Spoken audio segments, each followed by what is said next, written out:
Essence of the idea of one person, one vote, a principle that was cast into law by the 1962 Supreme Court decision in Baker versus Carr. It means that a person's vote counts equally no matter where they live, at least as far as the House of Representatives goes. In the Senate, it doesn't actually work out because the resident of a small state like Delaware has the same number of senators, 2, as a resident of California. To put it another way, in 2014, 2 senators represented 897,934 Delawareans, and the same number of senators represented approximately 38 million Californians. In the House, each representative is responsible for about 700,000 to 800,000 people, which is still a lot, but much better than one senator for 19 million Californians or 13 million Texans. The idea that people should be equally represented in Congress shouldn't be controversial, and for the most part it's not. What is controversial is the way that minority groups are represented. One of the problems with single-member districts is that they can make it easier to cut minority groups out of the political landscape. After all, if in a given state only 15% of the residents are minorities, it will be more difficult for them to elect a member of their own group, even under a plurality rule, unless that person can appeal to a large number of non-minority people. Congress and the Supreme Court have tried to remedy this problem by mandating that there be majority-minority districts, which is a confusing way of saying districts where the majority of voters are members of a minority group. This is a little like affirmative action in the realm of voting, and as you might have guessed, there's a fair amount of disagreement among people who think a lot about it, although I'd bet that number itself is a pretty small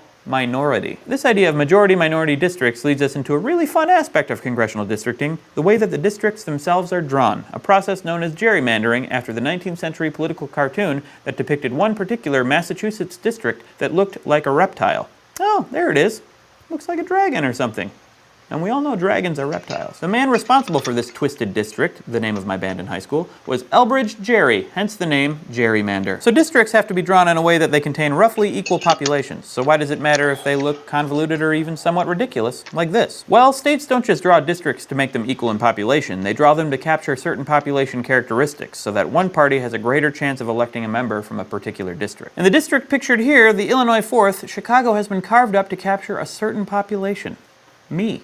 That's the district I live in. Usually, districts are drawn so that they can capture my vote, or a significant majority of one party or the other, virtually ensuring that a particular district will elect only a Democrat or Republican, as the case may be. You might have noticed that thin strip on the Illinois 4th's western edge, connecting the upper half and the lower half. Look carefully and you'll see that it runs along the interstate, which I'm sure means that it has a huge population. Why do we do this? Because one of the requirements, according to federal election law, is that districts not only be roughly the same size in terms of population, but also that they be contiguous, meaning that they can't be divided completely by other districts. This requirement results in some pretty weird configurations. So who draws these cockamamie districts anyway? Well, they're done by state legislatures. Well, not legislatures themselves, but by people working at the behest of legislatures. If one party has a majority of the state legislature, say the Democrats, they usually want to draw the district so that Democrats have a better chance of winning. Republicans do the same thing. This is why state legislature elections matter so much in census years. Whoever wins that year gets to redraw the districts. A couple of things to note here. First, there's no rule saying that states can't redraw their districts whenever they want. Texas tried to do this in 2003, not a census year, prompting its Democrats to run away to Oklahoma for a spell. Second, it's possible for a state to hand the task over to a less biased expert district drawing person, or group that might make districts more fair. Hand it over to me.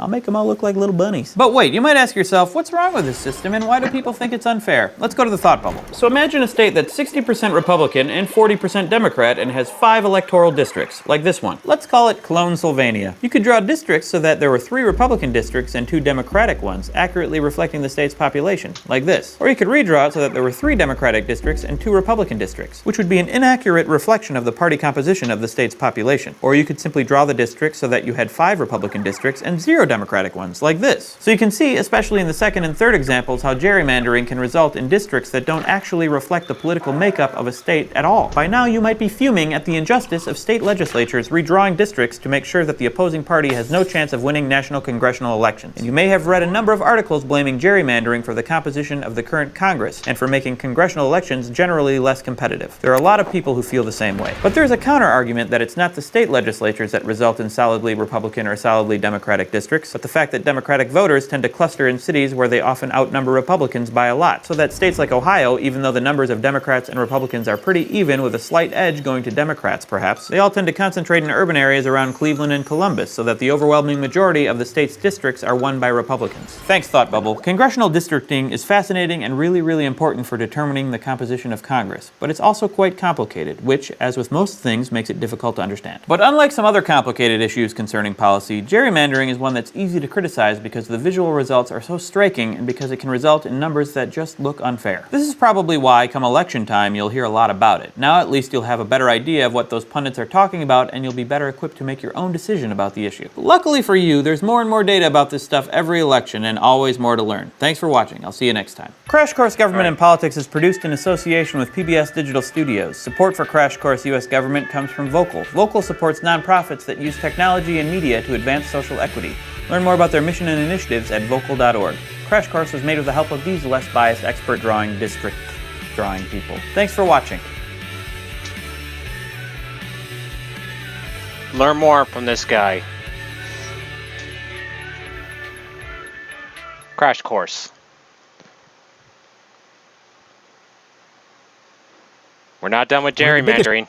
We're not done with gerrymandering. So now we're gonna learn how to end partisan gerrymandering, and Robert Reich is gonna explain how. Take it away, Robert Reich. One of the biggest challenges to our democracy occurs when states draw congressional district lines with the principal goal of helping one political party and hurting the other. How to end partisan gerrymandering. In a state with equal number of Republicans and Democrats, the shape of voting districts makes the difference. Grouped this way, each party gets 3 representatives, but draw new boundaries and outcomes are quite different. For Republican seats, 2. Let's see what that last one said.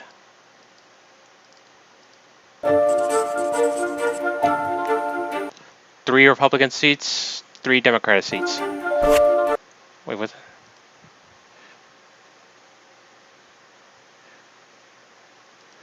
Grouped this way, each party gets 3 representatives. 3 Republican seats, 3 Democratic seats. But draw new boundaries and outcomes are quite different, as you can see. So, 4 Republican seats, 2 Democratic seats. It's called partisan gerrymandering.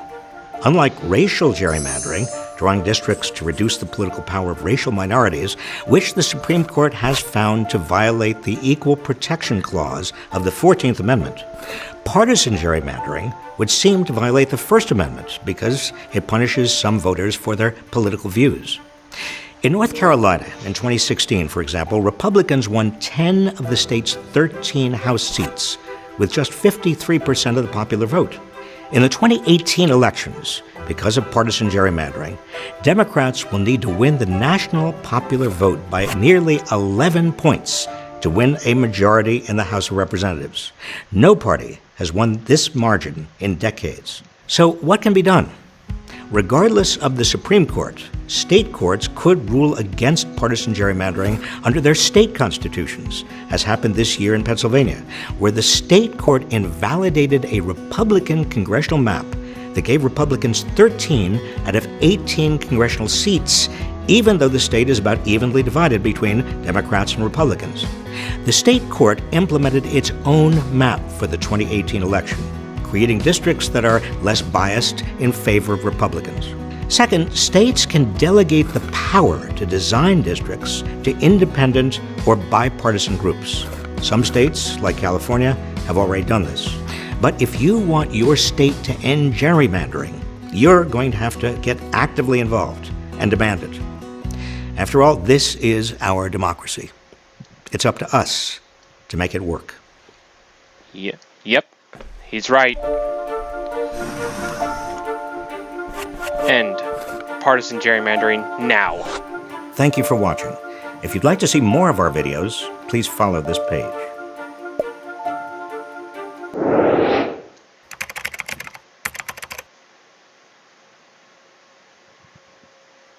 Next to voting rights and big money, what bothers voters... I think this is just still gerrymandering. I think this is still gerrymandering.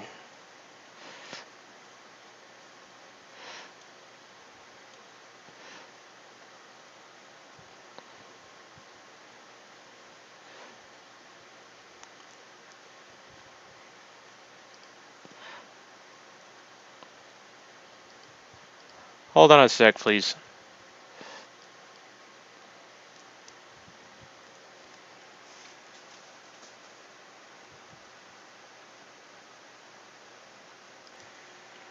Sorry for the wait.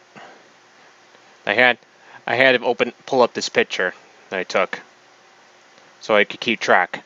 So we're still on gerrymandering. Right now we're going to learn 6 ways of how to unrig elections.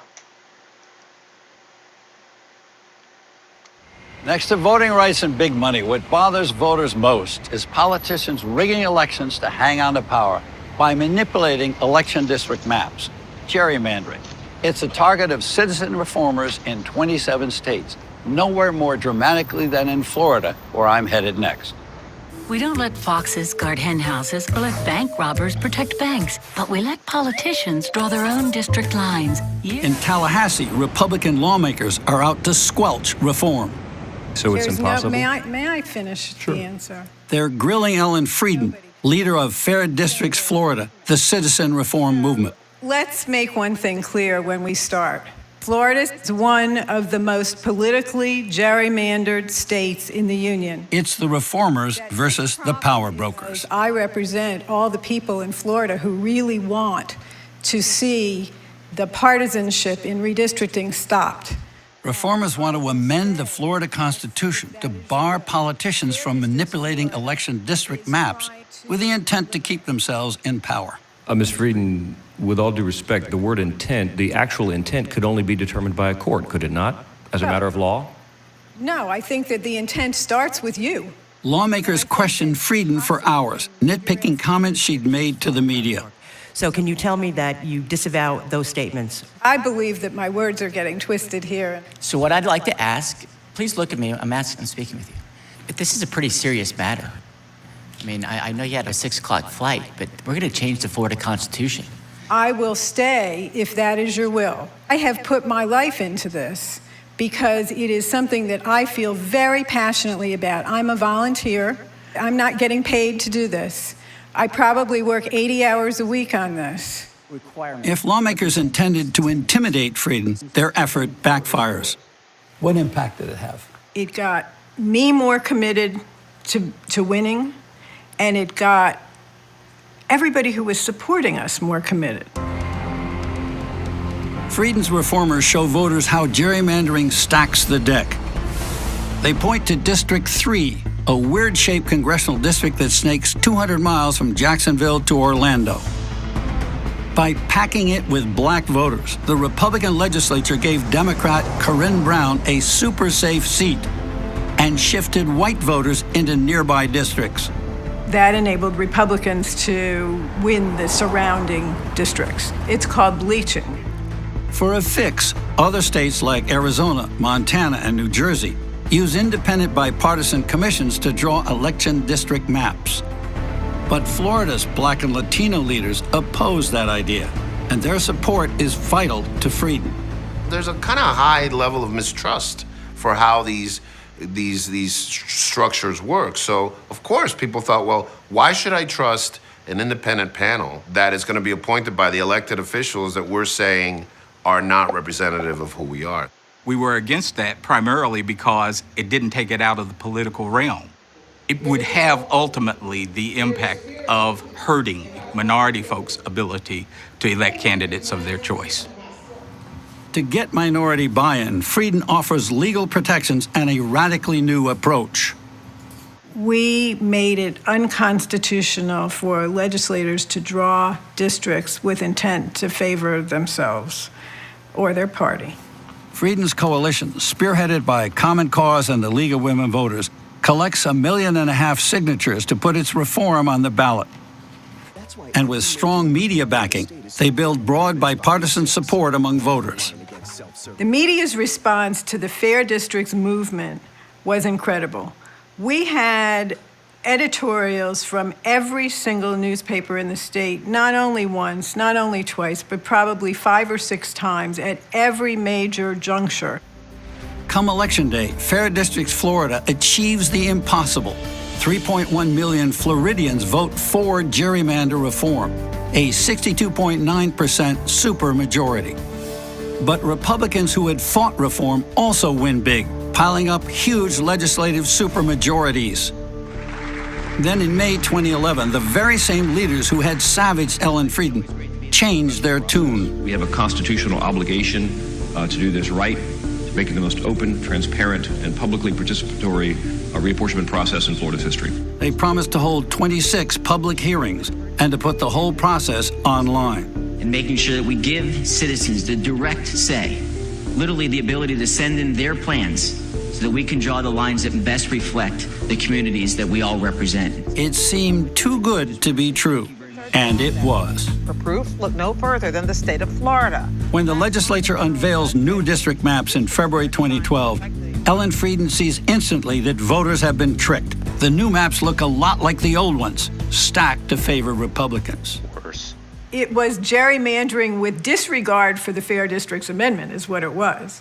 When I saw the Republicans' 2011 redistricting plan, I was disgusted. The Republicans were willing to take the chance of defying the Constitution because they had been behaving that way for decades before then.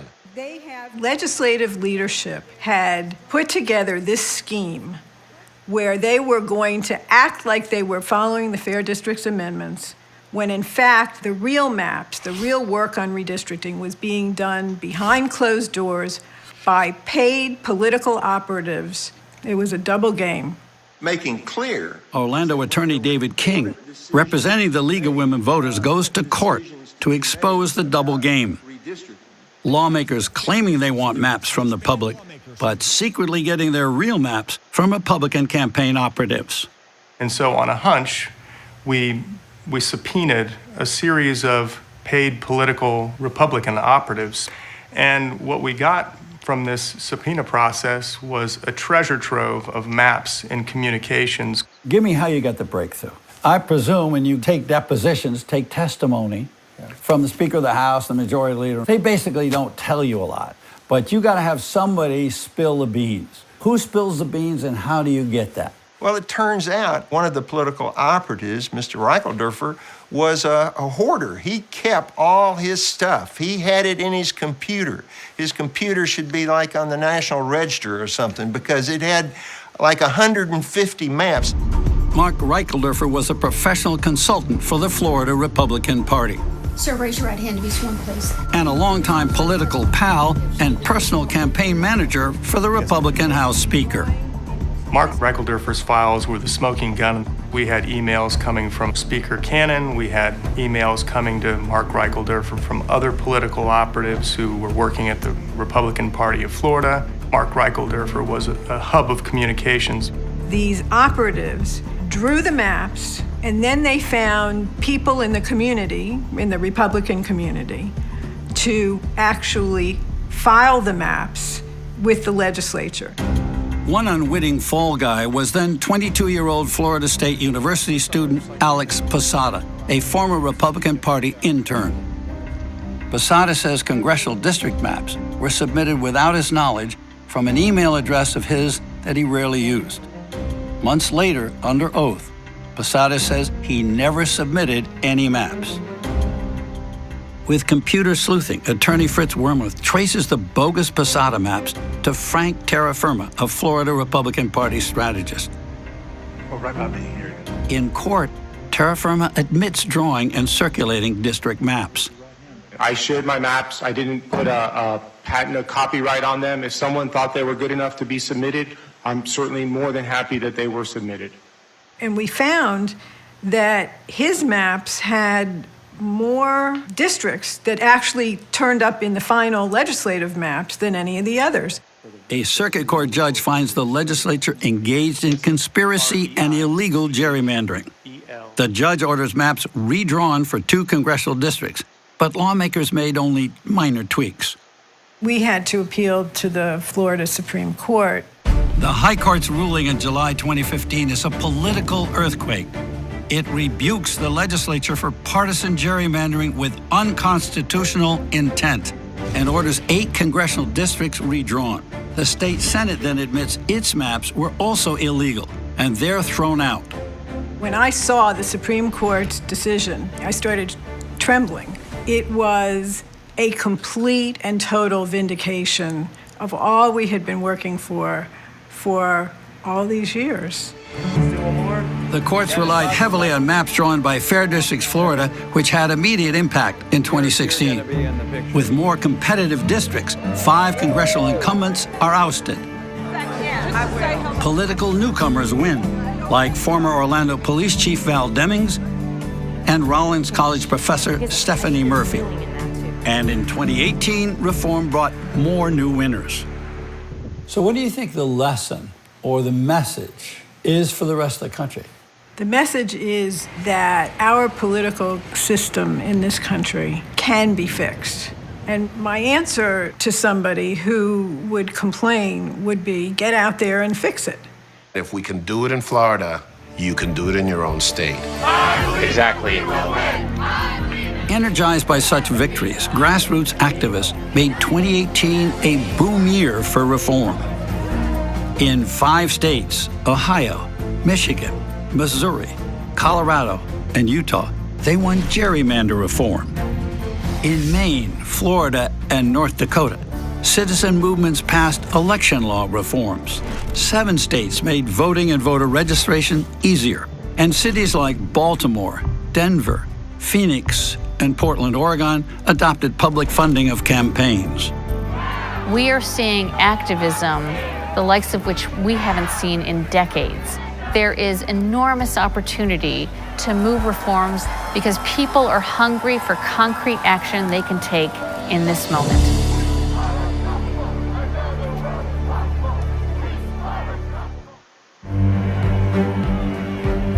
Nice. Great video. And he's right. If they could do it in Florida, then you could do it anywhere.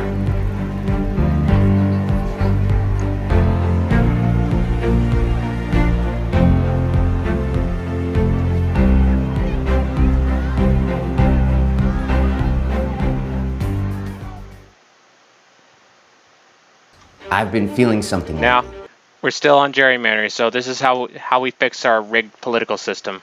I've been feeling something lately, and maybe you felt it too. Americans have given in to an insurmountable partisanship. It's making us powerless. Like the political establishment and big money have a lock on us. Bullshit. When Americans band together, we have the power. The same power that built this country and planted our flag on the moon. Partisanship, be damned, it's time to plant our flag again. I'm part of a grassroots movement bringing together hundreds of thousands of people from across the political spectrum. We're putting power back in the hands of the American people, where it belongs. Here's the thing, you're watching this video, so you care about fixing our country, but you're also super busy, and you probably don't have millions of dollars to buy influence like some banking, big money, super lobbyist. Yep. To fix our broken political system, we need to pass tough federal anti-corruption laws. We have a model for it. It's called the American Anti-Corruption Act. But Congress isn't going to pass that. They're part of the same old problem. So we need to go around Congress by passing anti-corruption acts state by state. This is a strategy that's been used since our nation's founding. Seriously, it's how prohibition ended and women won the right to vote, and it still works today. It's the reason marriage equality won and right to work laws are passing all over America. Now, I don't care what you think about either of those issues. Their political strategy is smart and they're winning. So are we. Over the past 5 years, we've racked up 60 wins all across the country. And now it's time to put our experience to work. That's where you come in. Right now, there are anti-corruption campaigns happening in cities and states across America, and they need your help. So the political strategists that represent us are working with our partners to identify where your time, money, or support can have the biggest impact on the fight against corruption. They do the figuring, you make the impact. It's easy. Once every week or two, Represent Us will show you how to help the campaign that most needs your help. You'll pitch a little bit of time, money, or attention into the cause, and you'll join thousands of people in a nationally coordinated effort to propel that campaign to victory.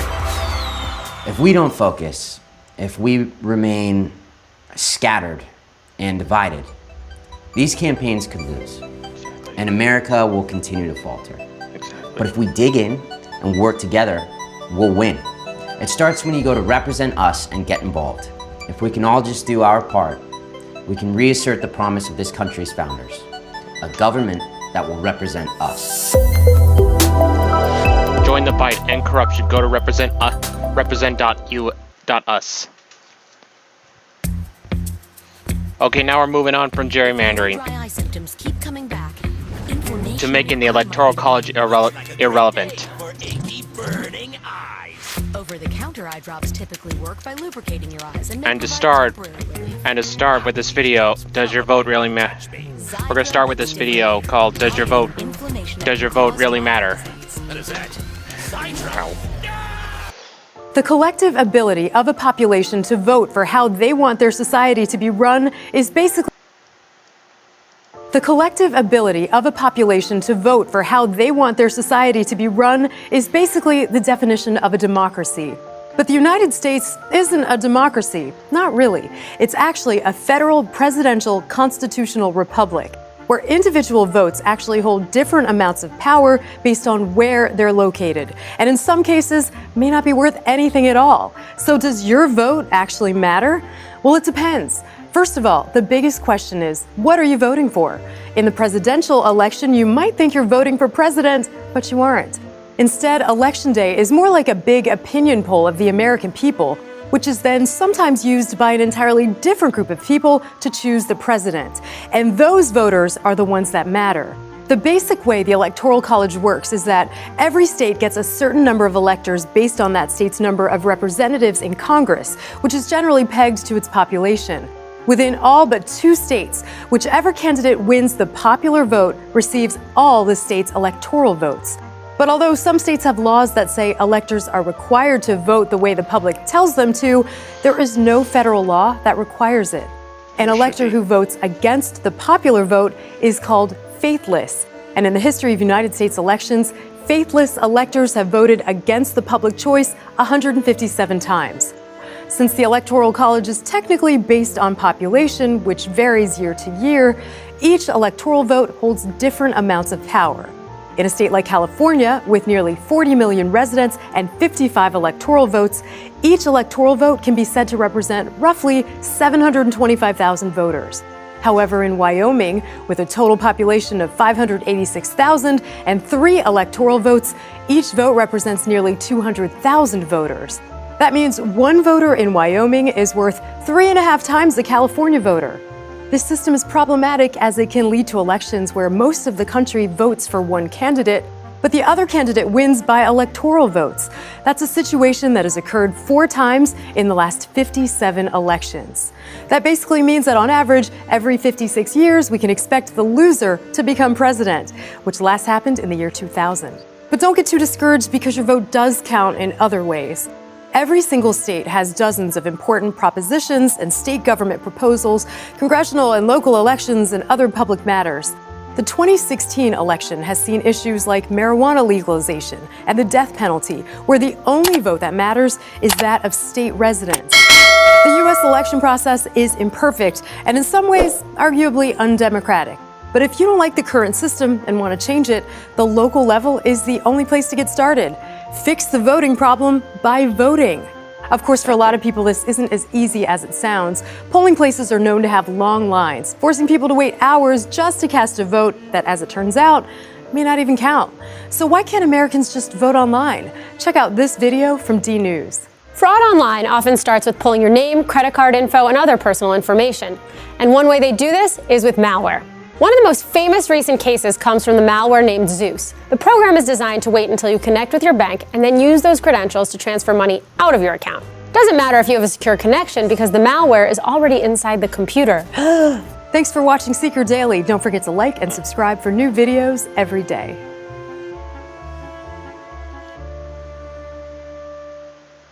See. Thank you.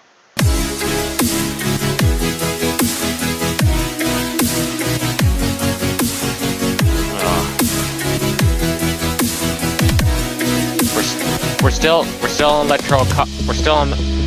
Electoral College. Does your vote count? The Electoral College explained.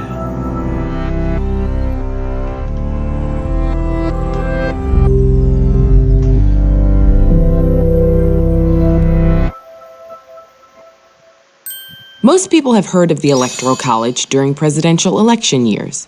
But what exactly is the Electoral College? Simply said, it is a group of people appointed by each state who formally elect the President and Vice President of the United States. To understand how this process began and how it continues today, we can look at the Constitution of the United States. Article 2, Section 1, Clause 2 of the Constitution. It specifies how many electors each state is entitled to have.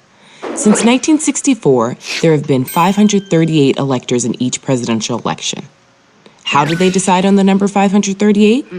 Well, the number of electors is equal to the total voting membership of the United States Congress, 435 representatives plus 100 senators and 3 electors from the District of Columbia. Essentially, the Democratic candidate and Republican candidate are each trying to add up the electors in every state so that they surpass 270 electoral votes, or just over half of 538 votes, and win the presidency. So how do states even get electoral votes? Each state receives a particular number of electors based on population size. The census is conducted every 10 years, so every time the census happens, states might gain or lose a few electoral votes. Let's say you're a voter in California, a state with 55 electoral votes. If your candidate wins in California, they get all 55 of the state's electoral votes. If your candidate loses, they get none. This is why many presidential candidates want to win states like Texas, Florida, and New York. If you currently add up the electoral votes of those 3 states, you would have 96 electoral votes. Even if a candidate won North Dakota, South Dakota, Montana, Wyoming, Vermont, New Hampshire, Connecticut, and West Virginia, they would only gain 31 electoral votes total from those 8 states. Here's where it can get a little tricky. On a rare occasion, like in the year 2000, someone can win the popular vote but fail to gain 270 electoral votes. This means that the winner may have won and collected their electoral votes by small margins, winning just enough states with just enough electoral votes, but the losing candidate may have captured large voter margins in the remaining states. If this is the case, the very large margins secured by the losing candidate in the other states would add up to over 50% of the ballots cast nationally. Therefore, the losing candidate may have gained more than 50% of the ballots cast by voters, but failed to gain 270 of the electoral votes. Some critics of the Electoral College argue the system gives an unfair advantage to states with large numbers of electoral votes. Think of it this way. It is possible for a candidate to not get a single person's vote, not one vote, in 39 states or the District of Columbia, yet be elected president by winning the popular vote in just 11 of these 12 states: California, New York, Texas, Florida, Pennsylvania, Illinois, Ohio, Michigan, New Jersey, North Carolina, Georgia, or Virginia. This is why both parties pay attention to these states. However, others argue that the Electoral College protects small states such as Rhode Island, Vermont, and New Hampshire, and even geographically large states with small populations, like Alaska, Wyoming, and the Dakotas. That's because a candidate can't completely ignore small states, because in a close election, every electoral vote counts. There are certain states that have a long history of voting for a particular party. These are known as safe states. For the past 4 election cycles, in 1996, 2000, 2004, and 2008, Democrats could count on states like Oregon, Maryland, Michigan, and Massachusetts, whereas the Republicans could count on states like Mississippi, Alabama, Kansas, and Idaho. States that are teetering between parties are called swing states. In the past 4 election cycles, Ohio and Florida have been swing states, twice providing electoral votes for a Democratic candidate and twice providing electoral votes for a Republican candidate. Think about it. Do you live in a safe state?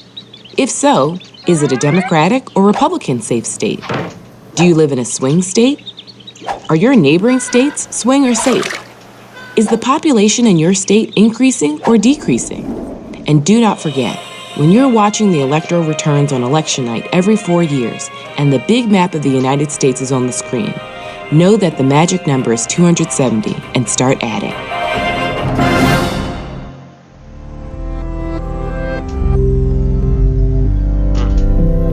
Remember that, people.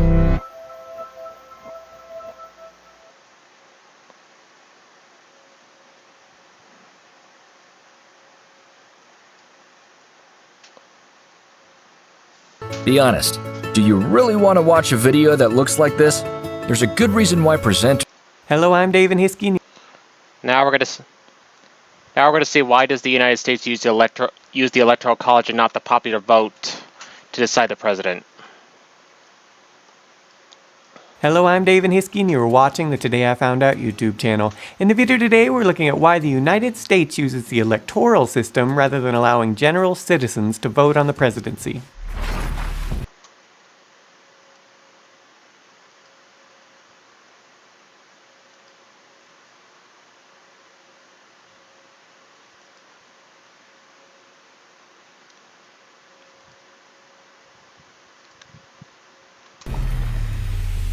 On December 13th in the year 2000, Vice President Al Gore conceded the presidential election to Governor Bush. A day earlier, a lengthy and expensive manual vote recount process in Florida was stopped by the United States Supreme Court, despite Bush leading by only 537 votes. With Bush winning the state's 25 electoral votes, it put him over the needed threshold of 275. This election result was highly unusual, not just because of Supreme Court decisions and hanging chads. It was also only the fourth time in United States history that a candidate had garnered a majority of the popular votes but lost the election. Gore received 50,996,582 votes and Bush 50,456,062 votes. Bush won because of the Electoral College system, a much maligned and complex way of determining the future leader of America.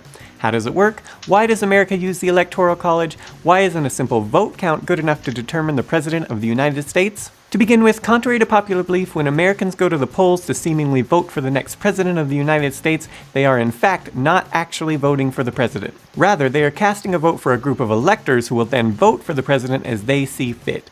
To reduce any chance of confusion, rather than having people explicitly vote for electors on the ballot, the presidential candidate a given group of electors is pledged to vote for is put on the ballot instead. Another common misconception about presidential voting in the United States is that the president is elected once the general public's votes are tallied up. Again, because the general public doesn't technically vote for a president, but rather on which electoral college representatives will get to vote, the president isn't officially elected until the following January. Specifically, on January 6th, the current vice president opens voting during a joint session of Congress. It's during this session that electoral votes are tallied, with the deadline for those to be submitted being in late December. This may seem to be something of a technicality, but there are many completely legal scenarios in which a different president may be chosen than the one who appears to have won after the general public has cast their ballot for electors. More on a couple of these scenarios in a bit. So who are these voters that actually elect the president and how are they chosen? There are only two federal laws that pertain to who can be an elector. The first one comes from Article 2 of the Constitution, which states that no senator or representative or person holding an office of trust shall be appointed an elector. The second is a provision buried in the 14th Amendment that says any state official that was involved in an insurrection or rebellion against America is also barred from being an elector. You can thank the Civil War for that one. Beyond those two restrictions, anyone can be an elector. As for who ends up being an elector, that depends on the political parties and how a given state legislature sets the method of selection. But in a nutshell, each state's political parties nominate a group of electors who are extremely loyal to their respective parties. Their number is equal to the number of electoral votes the state has, which in turn is equal to the number of senators, 2 per state, and the number of representatives, determined by population, said state has. Or in the case of the District of Columbia, a set 3 electors thanks to the 23rd Amendment. There's also potentially one additional minor caveat to consider when the party selects its group of electors. An elector cannot vote for a vice president and president who both are from the elector's home state. This rule was meant to ensure an elector could not vote for 2 of their state's favorite sons. More on why this was considered so important in a bit. Today, this is obviously not an issue for anyone so long as the presidential candidate picks a vice presidential candidate from another state than their own. On election day, whichever political party's candidate, be it Republican, Democrat, or third party, wins the majority of the state's votes, that slate of electors becomes the ones who get to vote for the president in their respective state. For example, in 2012, Californians voted for the 55 party-selected Democrats who in turn all cast their 55 votes for the Obama-Biden ticket. Note there are currently 2 exceptions to this all-or-nothing approach, Maine and Nebraska. They both use a district system. In this system, the state's popular majority is accounted for in some electors' votes, but others vote based on congressional districts' popular majority within the state. This can potentially result in the splitting of the votes. For instance, in 2008, Nebraska ended up with 4 Republican electors and 1 Democrat. However, as previously alluded to make this even more confusing and convoluted, there are no federal laws or constitutional provisions that require electors to cast their votes in accordance with the state's popular vote result. There are some state laws, however, that pertain to this. 29 states and the District of Columbia have laws that require the electors vote the way the popular vote has instructed them to. That said, penalties are not too severe in most cases. Failure to adhere to these state laws by so-called faithless electors could result in a fine or replacement as an elector. That also leaves 21 states that do not have such laws, allowing electors to vote as they see fit instead of how the general public directed them to. It turns out this seems to have been what the founders of the nation intended. It should be noted here that, according to the National Archives, more than 99% of the time electors have voted as instructed, and no elector has ever been prosecuted or punished for failing to vote in accordance with the popular vote of their respective states. However, there have been 22 times, involving 179 electoral votes, that faithless electors have bucked the system.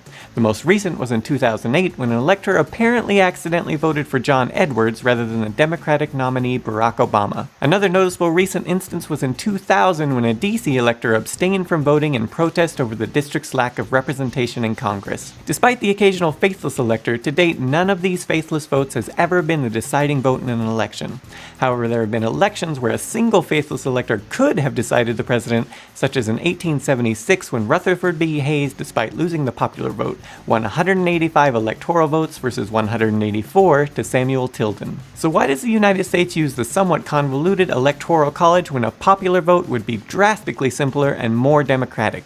In short, it was a necessary compromise from a time when the United States were not bound nearly as cohesively as today, nor the general public very well educated on the whole or well informed about the various candidates. For the more detailed answer, the Electoral College dates back to 1787's Constitutional Convention in Philadelphia, where they were given the gargantuan task of figuring out a solution to the mostly ineffective Articles of Confederation. Among the many issues that needed resolving was how the President of the United States was to be elected. In order to understand the delegates' thought process, context is needed.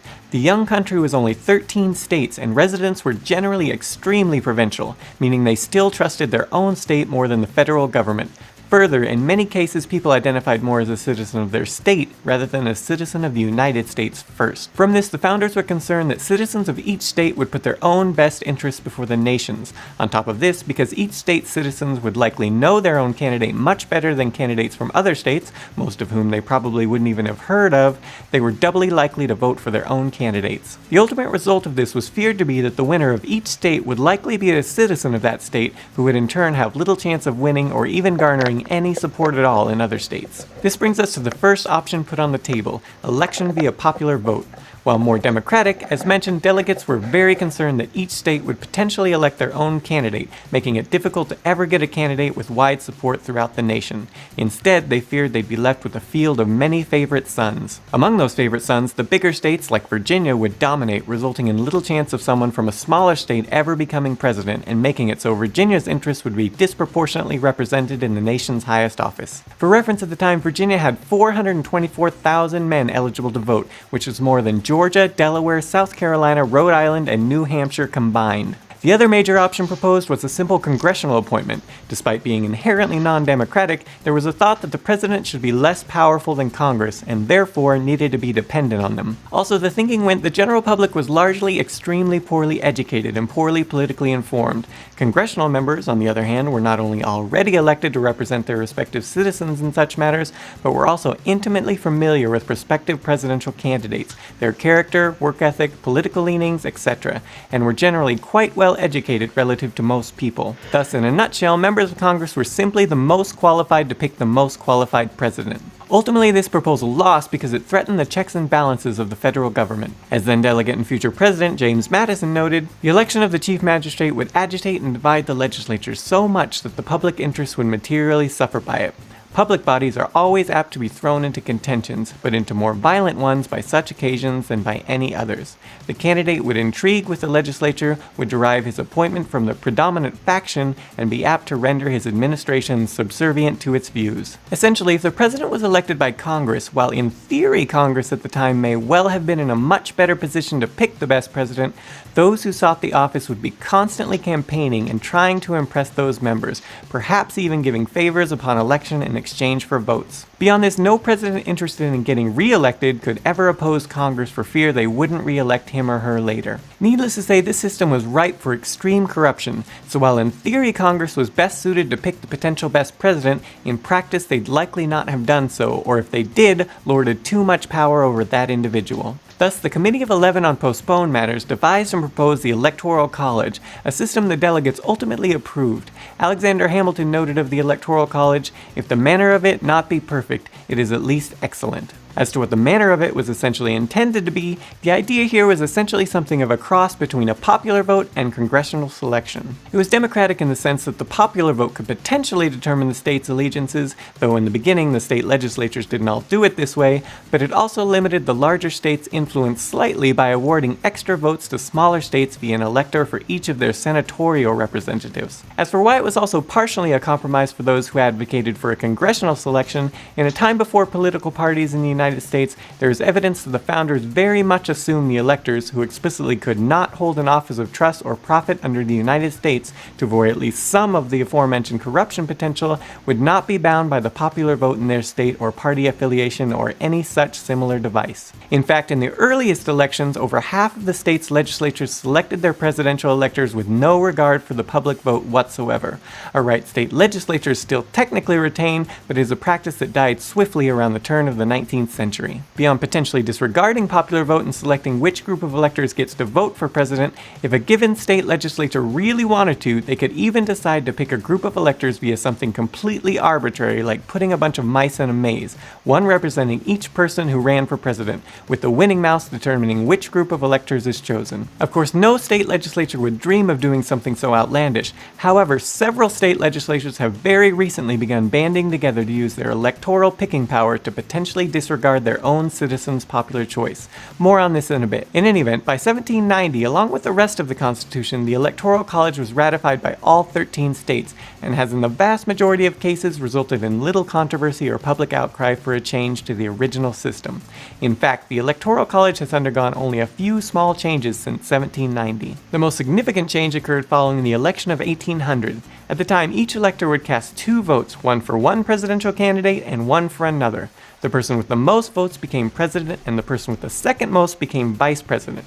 This ensured that, at least in theory, the second most qualified individual was vice president, ready to step in should something happen to the most qualified person, the president. Today, the person who potentially would step in should something happen to the president is not selected by members of the Electoral College, nor even by the citizens of the United States, but rather by the president, the most undemocratic selection of all. As Senator Samuel White of Delaware noted when the switch was made, the vice president is now chosen not based on the individual's qualifications for that office, but rather by if he, by his name, by his connections, by his wealth, by his local situation, by his influence or intrigues, best promotes the election of a president. So what spurred the change in the Electoral College? No easy thing to do given that it requires an amendment to the Constitution, mainly the rise of political parties. In 1800, Thomas Jefferson and John Adams were both vying for the presidency, with each having their preferred vice president within their own party, something of a new concept. This was a problem if all electors for a given party ended up voting for both individuals, for instance, Thomas Jefferson and his proposed vice president Aaron Burr. If this happened, they'd both be tied for president. It happened. What followed was 36 rounds of voting within the House to try to break the tie. The opposing party members muddied things up by voting for Burr just to attempt to see their most hated rival, Jefferson, defeated. There were even threats of militias forming to march on the Capitol to push for Jefferson before Jefferson, who was always understood to be his party's choice for president over Burr, was chosen. In the aftermath, the 12th Amendment was passed. This said that each elector got 2 votes as before, but instead of both votes being for a potential president, one would be for a president and the other for vice president, thus creating little chance that a vice presidential candidate could be elected president. Little chance because, as Veep illustrated, it can still happen. Other than that, over 200 years later, the Electoral College is still essentially the same process as it was on day one. While today it's a bit outdated given most Americans' attitudes concerning federal and state allegiances, it is a process that has survived in no small part because it's both relatively difficult to amend the U.S. Constitution, and on the whole, the system has worked pretty well, not garnering nearly as much controversy as it would need to spur a constitutional change. All that said, following the highly controversial 2000 election between Bush and Gore, there have been attempts to tweak the Electoral College system without the need for amending the Constitution. How would this be possible? It all comes down to the fact that the states are allowed to select their electors however they see fit, not just based on a winner-take-all popular vote selection. Towards this end, several bills have been proposed in various states to tweak the elector selection. In most cases, these bills look to switch to a district system rather than a winner-take-all.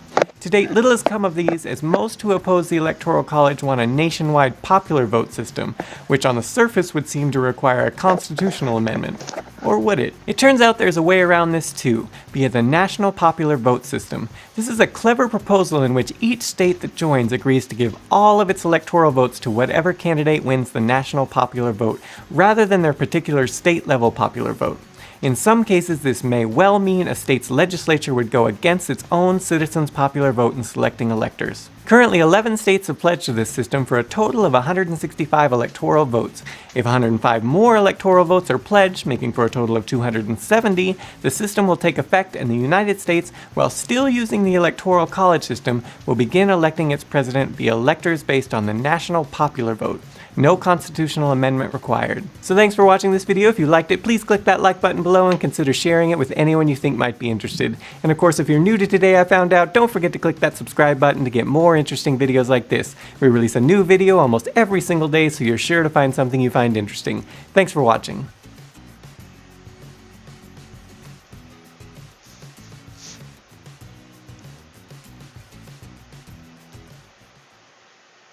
Now we're going to be talking about the national popular vote soon.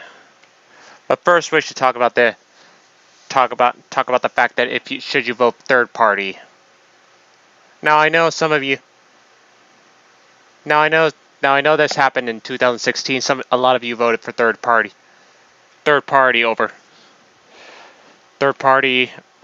because you didn't want Hillary or Trump to be president, and the end result is we got Trump. Now the same thing is happening again in 2020. We got the fact that Bernie wasn't selected as the candidate for the Democrats. Now we got this option again. Jill Stein was the Bernie-like candidate for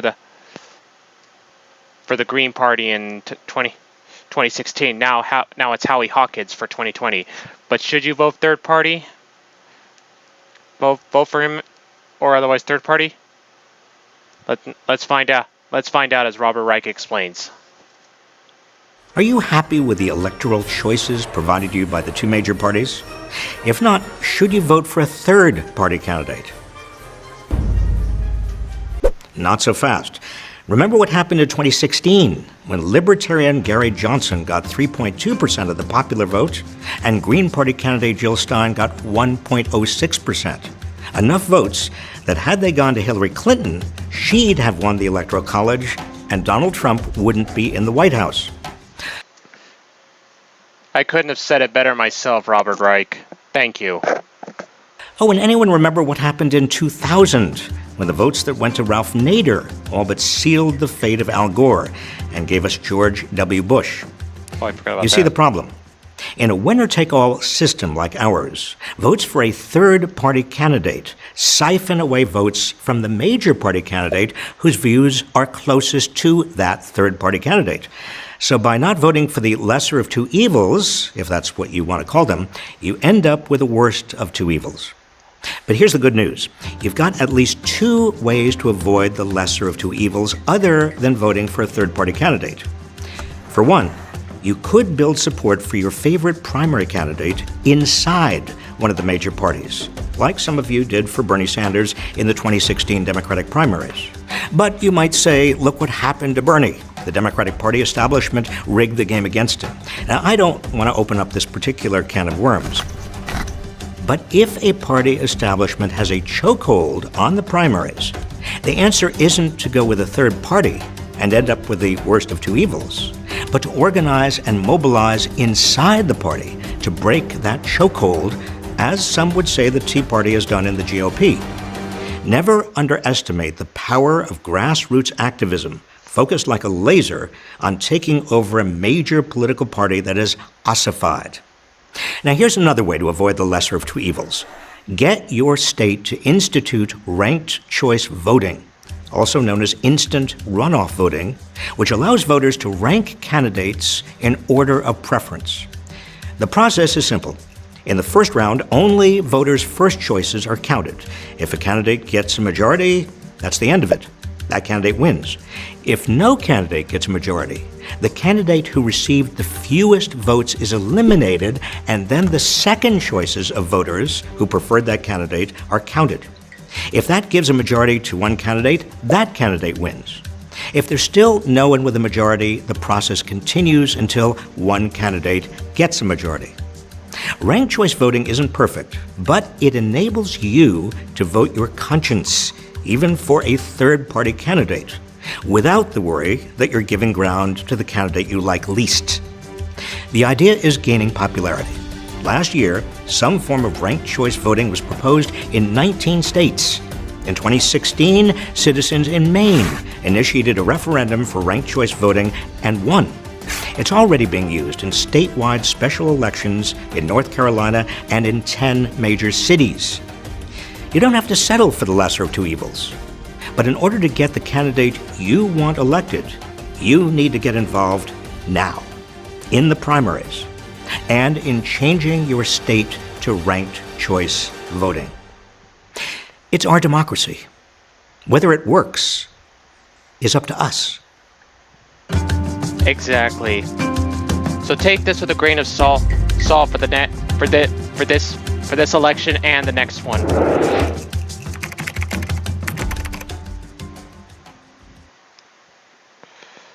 Two of the last five presidents. Okay, we're still on the Electoral College. So here's a video that explains the surprising reason to keep the Electoral College. Two of the last five presidential elections produced an unusual outcome. The winners of the nationwide popular vote didn't become president because they didn't win the Electoral College.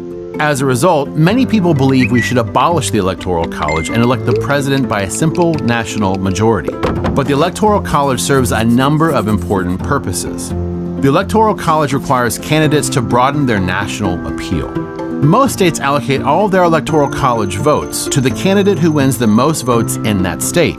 So barely winning a state is worth just as much as winning it by a landslide.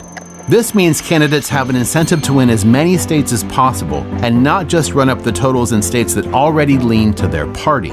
Without the Electoral College, they would likely choose more extreme policy positions to further appeal to their base, rather than try to win over moderate and independent voters.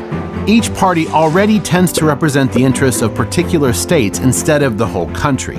Removing the Electoral College would increase this favoritism and increase the polarization that already exists. A direct national vote would also mean that instead of recounts happening at the state level, each and every vote could be challenged and recounted equally. Imagine the chaos of national recounts with legal challenges all over the country, with each candidate suing in districts with judges friendly to their party. Ultimately, if we want to prevent partisanship and political polarization from becoming even worse than it already is, it's critical to preserve the Electoral College.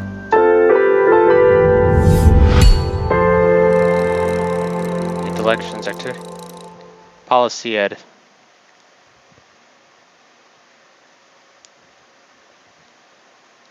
Okay, that's the pro of the Electoral College. Here's the con.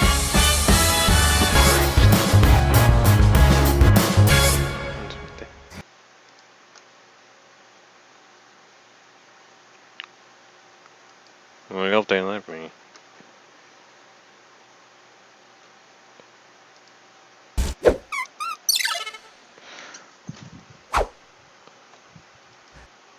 Hi, I'm Adam Conover. If you want to see more, click here or here. I don't know what either of these are because they're going to add them in post. I don't know what the videos are. They just told me in the script to do this. Just here's a secret for you.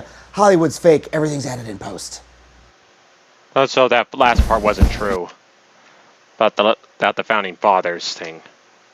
Anyway, now that we know, for those who are in favor of abolishing the Electoral College, how do we do it? Well, Robert Reich will explain that. Take it away. Oh, and the next video after that will be about the national popular vote. I told you we'd be talking about that, didn't I? Abolish the college. While we resist Donald Trump, we also need to make sure our democracy doesn't ever again elect a candidate who loses the popular vote. We must abolish the Electoral College. Now, as you probably know, the Constitution assigns each state a number of electors based on the state's population. The total number of electors is 538.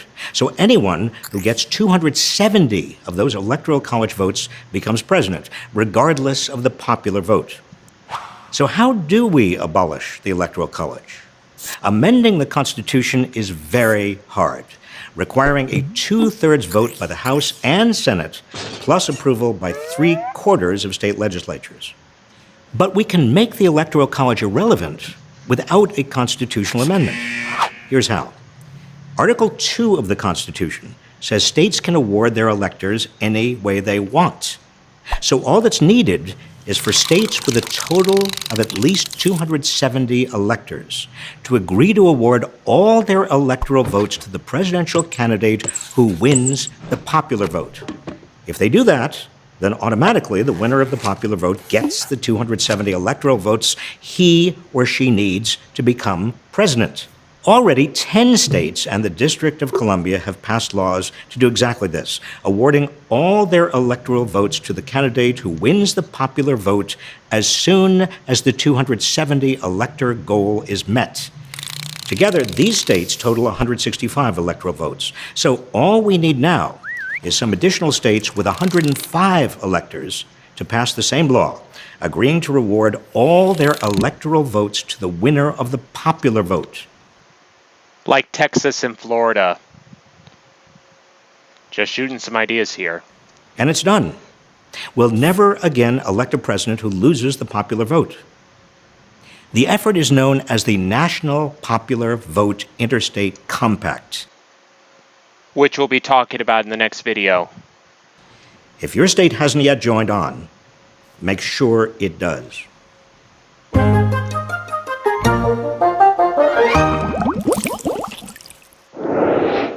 Thank you, Robert Reich. Hello. Okay, remember what he said about amending the Constitution? Well, I'll be explaining that in a future video. Also, I meant to say this earlier. It's just like what Bernie Sanders said. Change doesn't start from the top. It starts from the bottom up and goes up, or something like that. I think. Anyway, here's the national popular vote explained. Enjoy. Hello, and welcome to The National Popular Vote Explained by me, Pop Vote. Some people love the Electoral College. Others prefer the popular vote. But most don't know about the third option, an option that fixes the problems with our current electoral system without abolishing the Electoral College. It's called the National Popular Vote Bill, and it's only kind of what it sounds like. You see, when most people talk about the popular vote, they talk about it as opposed to the Electoral College.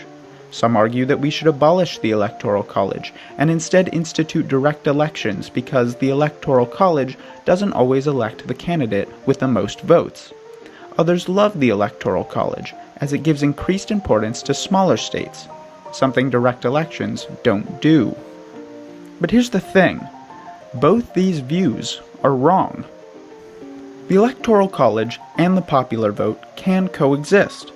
And, well, our founding fathers probably imagined them as complementary ideas, each one strengthening the other, and in turn, our country. Let me explain. The Constitution establishes the Electoral College, stating that each state shall appoint, in such manner as the legislator thereof may direct, a number of electors, equal to the whole number of senators and representatives to which the state may be entitled in Congress. The second part of that statement, The highlighted part is what you learned about the Electoral College in school. Each state gets a predetermined number of votes for president. This number is simply the number of senators the state has, which is 2, plus the number of representatives the state has, which is determined by the population of the state. This means that big old Texas, with its 2 senators and 36 representatives, gets 38 electors, while little Rhode Island, which also has 2 senators, but only 2 representatives, gets 4 electors, which is still not a lot, but it's more representation than Rhode Island would have gone with direct elections. So, you understand the second part of this statement, but the first part is where the interesting stuff happens. You see, the Founding Fathers wanted to give states the ability to choose their votes for president, in such manner as the legislator thereof may direct. In other words, without input from the federal government. This means that if states don't like how we elect the president, they can change our electoral system. No constitutional amendment needed. And, well, most states don't like our current winner-take-all system because it destroys the original intention of the Electoral College, to give smaller states more power, and instead gives the power to swing states. Not to mention that the winner-take-all system often leads to wacky election outcomes. This is where the National Popular Vote Bill comes in. You see, the National Popular Vote Bill would fix the problems with the winner-take-all system without abolishing the Electoral College or amending the Constitution. And the whole thing's pretty simple. Here's how it works. Right now, almost every state operates under the winner-take-all system. Each winner-take-all state has passed a bill that gives all that state's presidential electors to the winner of the statewide popular vote. Remember, states can choose how to allocate their electoral votes because the Constitution allows states to choose how they appoint electors. By the same token, states may change how they choose electors at any time. So states can pass the National Popular Vote Bill. By passing the National Popular Vote, all states are saying is that they will give all their presidential electors to the winner of the nationwide popular vote instead of the statewide popular vote. But hold your horses before shouting democracy from the rooftops, because the law doesn't go into effect until states containing at least 270 electoral votes, the number necessary to guarantee the presidency to the winner of the nationwide popular vote, have signed on to the bill. This means that as soon as states containing 270 electoral votes have passed the national popular vote, the presidency will be guaranteed to the winner of the nationwide popular vote. No longer will the winner-take-all system hinder the Electoral College.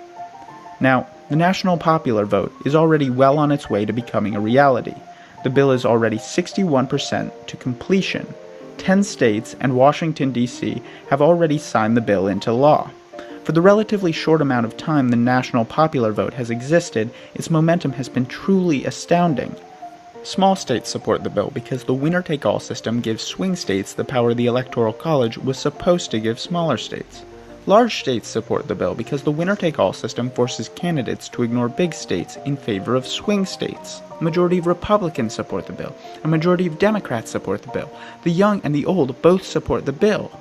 Probably most heartwarming of all is the fact that the majority of swing state voters support the national popular vote. Mind you, under the national popular vote, swing state voters would give up their monopoly on presidential election attention, instead opting to share their electoral power with the country as a whole. It just goes to show you that Americans really do value the integrity of their democracy above themselves. And that's what the national popular vote's about. Restoring the integrity of our democracy, the right way. Greetings, Internet. Like most things on YouTube, this video was posted in the past. If you'd like to learn about the progress of the national popular vote since this video was posted, click up here for an update. I've also put a link to the text of the national popular vote bill in the description. It's only 2 pages long, so I highly recommend checking it out for yourself. Seriously, go. Also, if you like facts, links are in the description. See you next time. Thank you.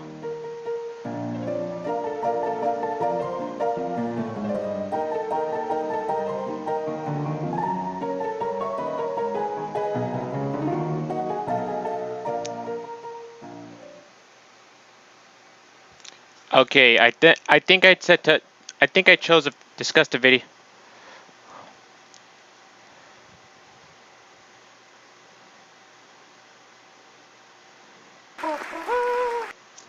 Okay, oops. I think I said I was going to discuss. I think I explained before about that we're going to discuss what ranked choice voting is. If not, then we're going to discuss this. We're going to talk about ranked choice voting, and here it is.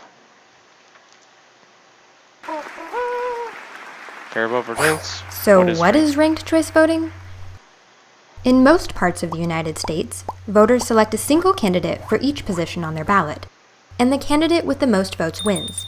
This is known as single-choice winner-take-all, which can sometimes result in the election of a candidate who earned only a small percentage of the vote, even when the majority of voters supported other candidates. But that's not the only way of electing our leaders. Ranked choice voting is another voting method which allows voters to rank their candidates in order of preference. In a ranked choice voting election, a candidate needs to earn more than half of the votes to win. All first choices are counted, and if a candidate has a majority, then they win, just like any other election. If not, the candidate with the fewest votes is eliminated, and voters who picked that candidate as number one will have their votes count for their next choice. This process continues until a candidate earns a majority and is declared the winner. Let's look at an example. Here, you select orange as your first choice candidate, yellow as your second, pink as your third, and green as your final choice. The first choices are counted. Yellow earned 35%, orange 21%, pink earned 28%, and green earned 16% of the vote. Because nobody won more than 50%, the candidate with the fewest votes is eliminated, and voters who picked him as their first choice have their ballots count for their second choice. This continues until a candidate receives more than half of the votes, or 50% plus 1. So what are some of the benefits of ranked choice voting? Ranked choice voting provides more choices, allowing more than two candidates to compete without fear of splitting the vote among like-minded individuals. Sometimes voters feel pressured to vote for the lesser of two evils. Ranked choice voting allows people to vote for their favorite candidate, not just against the candidates they dislike. With ranked choice voting, we see more positive campaigns and less negative advertising. Candidates are encouraged to reach out to as many voters as possible, including those supporting their opponents. They can build a winning coalition with like-minded candidates to earn voters' second and third choices. It's time to fix our democracy and make our elections work better for everybody. We can do that with ranked choice voting. Visit www.fairvote.org to find out how you can get involved. Fair vote. Thank you. Okay, now everyone knows how. Okay, here's how ranked choice voting works. A more in-depth look. Everyone knows how voting works, right? Sure, I just put a mark next to my favorite candidate and cast my vote. Well, it's a little different than that in San Francisco. How's that? Well, in 2002, San Franciscans voted to use ranked choice voting, sometimes called an instant runoff election. Voters rank their top 3 candidates in order of preference. Oh yeah, and if I really like someone, I can vote for them 3 times as much. No. Huh? See, it works like this. On your ballot, you'll see a list of candidates. For this example, instead of candidates' names, we'll use colors. Can we use cats and bunnies instead? Okay. On your ballot, you'll see the list of candidates repeated in 3 rows. Your job is to vote for your favorite candidate, just like before, but also to vote for your second and third choice, too. There, you're done. Easy, and that's all there is to it. On the voting side, yes. The counting side is where it can get interesting. What do you mean? If any one candidate gets over 50% of the votes, that's it. They win. But if no one breaks the 50% mark, as usually happens with so many candidates in the race, there is what's called an instant runoff. Cats are in the lead now, but under 50%. Spiders came in last, so they're out, but everyone who ranked spiders number 1 will have their next choice redistributed and added to the overall tally. Now it looks like lizards are last, so they're out, and everyone who ranked them first has their second choice added. This process happens as many times as it takes for one candidate to get over 50% of the total votes. Wait, how did dogs get in the lead? Well, overall, by including voters' second choice votes, dogs got the most votes. I guess they are loyal.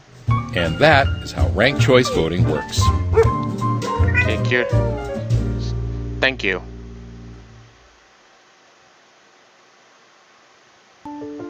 Okay,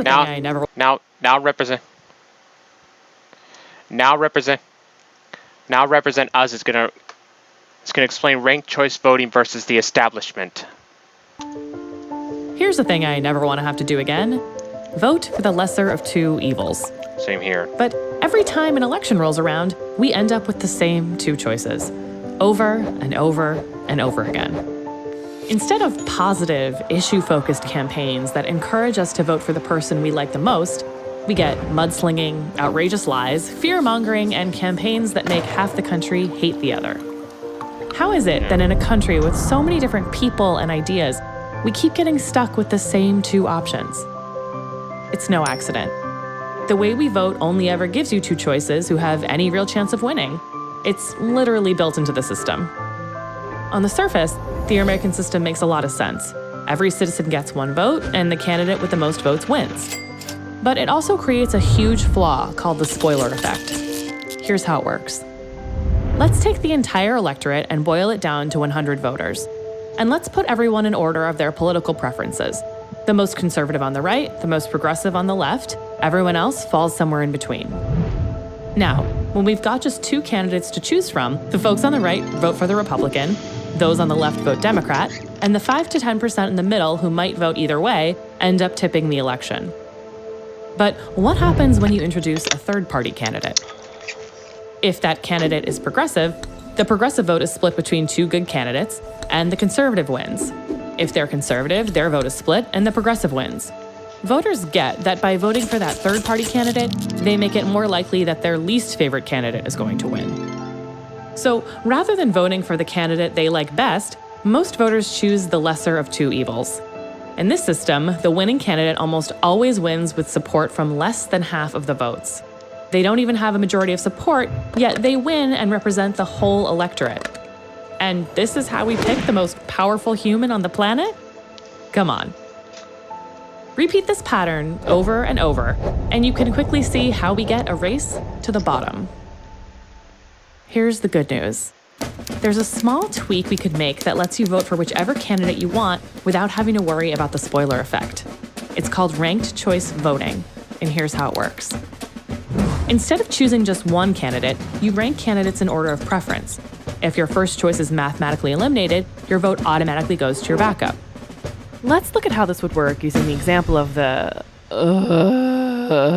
2016 presidential election. Say you're a conservative who wants to vote for Gary Johnson. In our current system, you probably felt pressure to vote for Trump because you didn't want to split the conservative vote and elect Hillary. But with ranked choice voting, you just put Johnson first, and Trump is your backup. If Johnson doesn't win, your vote is automatically transferred to Trump. Or say you're a progressive who loves Jill Stein. And instead of being forced to use your one and only vote on Hillary, you could put Stein first and Hillary is your backup. You get it. The beauty of ranked choice voting is that it lets you vote for the candidates who most closely align with your values and gives America a much clearer picture of what the electorate really wants. No more settling for the lesser of two evils. You can vote your conscience without hurting your own interests. So now you're probably thinking, that sounds amazing, but that's never going to happen in the US. But here's the twist. It already has. RCV is already in use in cities across America, and Maine just changed their statewide elections to RCV. We're bringing conservatives and progressives together to pass more laws just like this, state by state, so we can fix America's corrupt political system from the bottom up. These laws are based on model legislation called the American Anti-Corruption Act. They fix our broken elections, stop political bribery, and end secret money. Go to www.represent.us to join us. Yep. Already have. Hope you do too.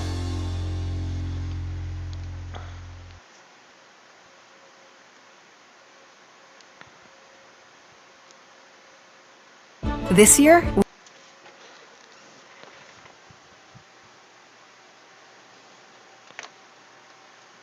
Range one. I just wish mine. Just wish I had mine. My city had that. You know what I mean?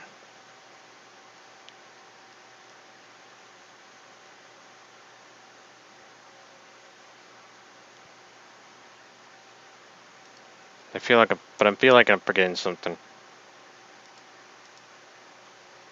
Oh yeah. Oh yeah. Now, I think this might be in it, but anyway.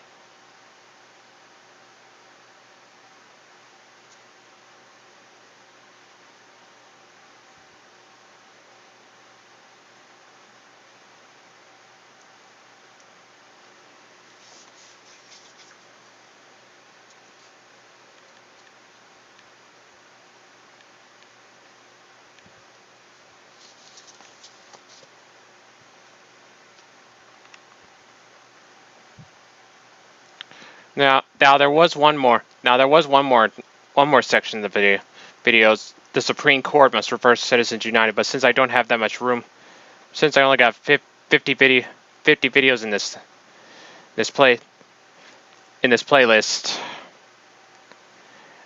I can only fit 50.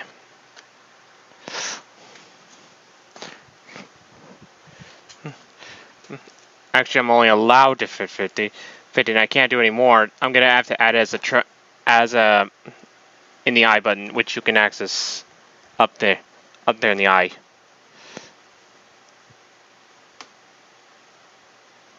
But why do I feel like I'm forgetting something from this thing?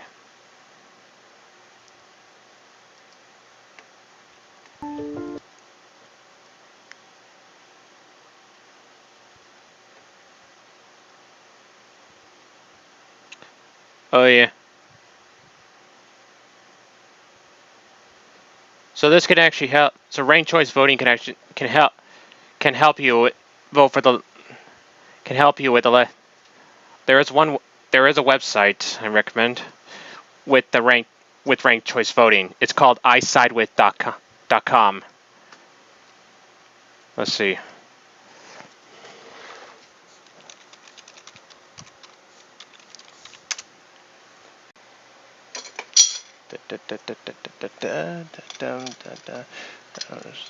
Okay, and wait a minute.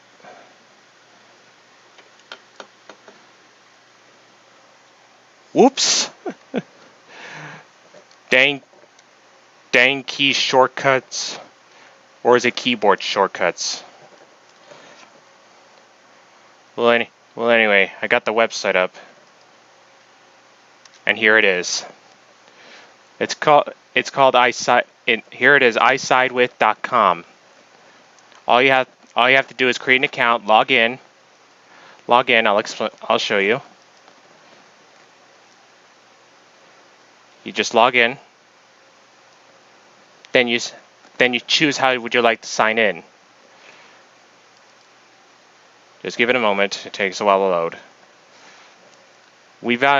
It says right here, we value your privacy and do not spam or sell your email address. Okay, you could sign in either by email, Facebook, Twitter, Google, Yahoo, Tumblr, Microsoft, LinkedIn, or AOL. So for me, I'm going to choose Facebook.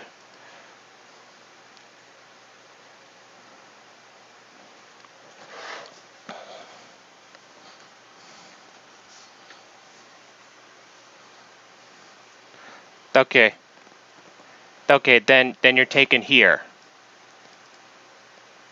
But mainly for newbies, you'll be taken here first.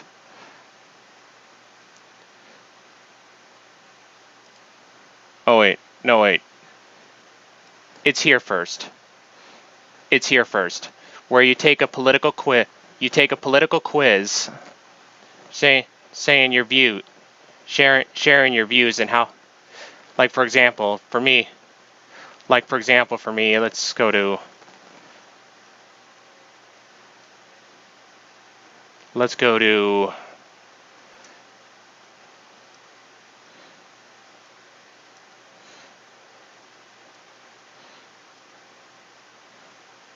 Environmental issues. So here, for me, should the U.S. expand offshore oil drilling?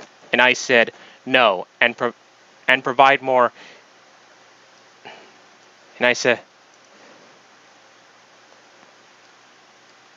no, and provide more incentives for alternative energy production.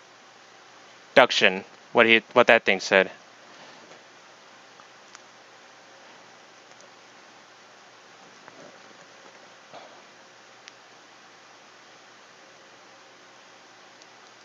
And how important is this to you most?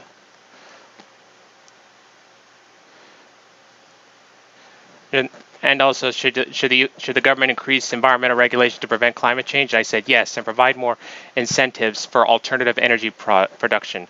I said this. How important is this to you most? Once you answer all these questions, you can answer these as a bonus.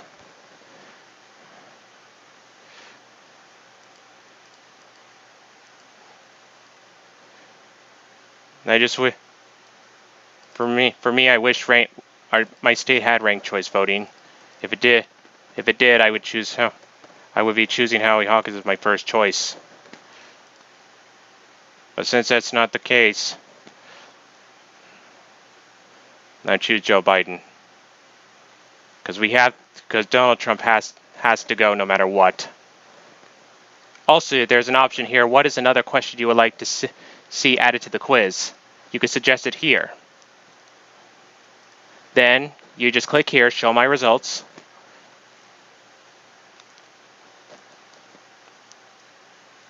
And give it a few minutes, it'll show you results. Okay, right now it's analyzing voting records. And it'll show you who best decide.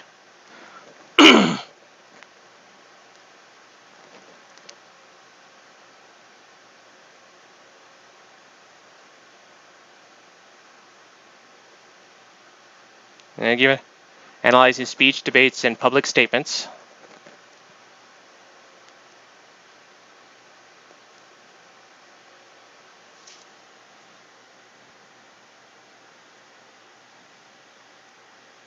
Matching similarity of your answers.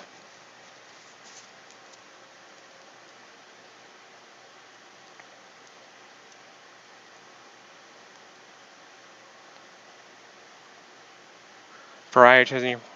I missed it. Okay, so you can also get the chance that if I side with helped increase your understanding of politics, please share us with your friends. You can share the quiz, but right now, no thank you. Okay, so for me, it looks like I'm more of the peace and freedom. Looks like I'm more of the peace and freedom party, is socialist and green, along with women's equality and Democrat. It's ranked. And also down here, answers. Here's how your answers compare to each political party's answers, right down here. And topics, themes, ideologies, polling, and the map. But let's take a look at the ballot.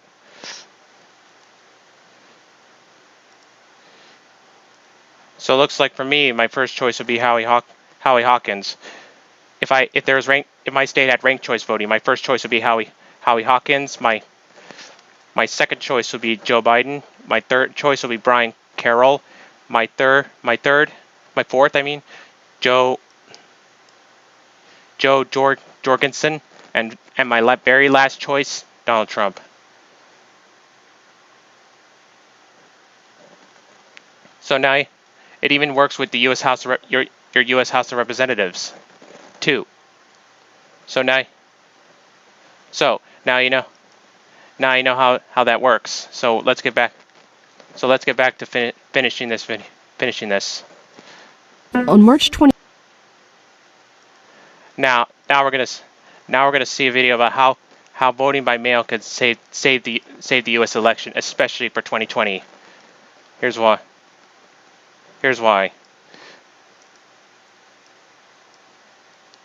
Coronavirus threatens the U.S. election. Voting by mail could save it. Yes, I said that. Yes, I kind of said that, and here's why. On April 7, 2020, as the coronavirus held much of the U.S. under lockdown, the state of Wisconsin held an election. Many other states had already decided to delay their spring elections to protect voters. But in Wisconsin, voters were forced to choose between participating in the election and their own safety. Wisconsin's decision sparked outrage, but it also highlighted a question that the U.S. really needs to figure out soon. How do you hold an election during a pandemic? Fortunately, there's actually a simple solution to this one: voting by mail. Tens of millions of Americans already vote this way, and if the rest of the U.S. can prepare their election systems in time for the November election, they could avoid Wisconsin's fate. But time's running out. And Vox is right. So here's the video. Oh, and here's the funny thing. Bernie Sanders dropped out the day dropped out on April 8th, the day after this. So here we go. So here it is. 28, 2020, the governor of New York. On March 28, 2020, the governor of New York announced that he was delaying his state's April election. I don't think it's wise to be bringing a lot of people to one location. 18 other states had already delayed or modified their spring elections. It would endanger public health to allow thousands of people to assemble. But the state of Wisconsin made a different call. The only state to move ahead with its election. Polls, if you can believe it, are open in Wisconsin this morning. On April 7th, voters in Wisconsin got in line, waited for hours, standing 6 feet apart, wearing masks, with some poll workers in full protective gear. One voter made a sign that seemed to sum up the situation perfectly. People are calling it the photo of the year. Quote, "This is ridiculous." I was sitting with my cardboard in my lap. I was like, this whole thing is just ridiculous. The people who are supposed to be making sure things are safe for us, like, I felt like they kind of threw us under the wagon, you know? The next day, the governor of New Jersey announced they were postponing their election too. I don't want a Wisconsin where folks had to pick between exercising their right to vote on the one hand and protecting their own personal health. Wisconsin's election highlights something that the U.S. really needs to figure out soon. In November, there's an election to decide the next president, but it's highly unlikely that COVID-19 will be over and done with by then. We might even be dealing with a second wave of it. So if public gatherings are a health risk, how are you supposed to have an election? I am coming to you from the Roberts Family voting booth here at my dining room table. This is Dave. He's at home in Seattle, Washington. Dave's done a lot of reporting on what he says is a simple solution to how America can vote during the pandemic. Tens of millions of people in America vote by mail now every election, and it's fine. Washington is one of the few states that runs its entire election through the mail. I think I've been voting by mail since I got to Washington in 2000. I mean, everyone who's done it loves it. Voting by mail basically works by taking two important elements of voting: verifying your identity and filling out the ballot, and moving them from a polling place to your home, where the ballot gets mailed a few weeks before the election. And that has two really obvious benefits. First, you can take as much time as you want. You have literally weeks to do as much research as you want. So when you fill that circle, you're like, I'm friggin' voting. I'm capital V voting right now. And second, voting by mail takes away a lot of the common reasons people don't vote. Being forced to take a day off work, find someone to watch your kids or take your kids with you and go to a crowded balloting place, hope that your name hasn't been struck from some roll for some random reason, wait for hours, 3 hours, 5 hours in line. Voting by mail clears those hurdles, and the effects are really easy to see. In 2018, a county in western Nebraska got permission from the state to run their entire election by mail. Every voter there got a mail-in ballot, while voters in the rest of the state voted the old-fashioned way. Across Nebraska, voter turnout was 24%, but in that one county, it was more than double that. Turns out that making it easier to vote means more people vote. On average, states with all-mail voting systems have a higher turnout than other states. A poll from April 2020 found that Americans would overwhelmingly be in favor of holding the next presidential election entirely by mail. But that still leaves a chunk who aren't sold on it. One reason is fraud. The possibility that your vote might be more likely to get lost, stolen, or coerced if you vote at home. So I asked an expert on voting by mail how serious and common a risk this is. It's exceedingly rare. So I also asked someone who runs elections. No widespread or systematic voter fraud. I asked a political scientist who's an expert on election data. It's highly unlikely anyone's going to steal your vote. An election law expert. The concerns about voter fraud are way overhyped. And an expert on voting rights. You are still more likely to be struck by lightning than to find mail ballot fraud.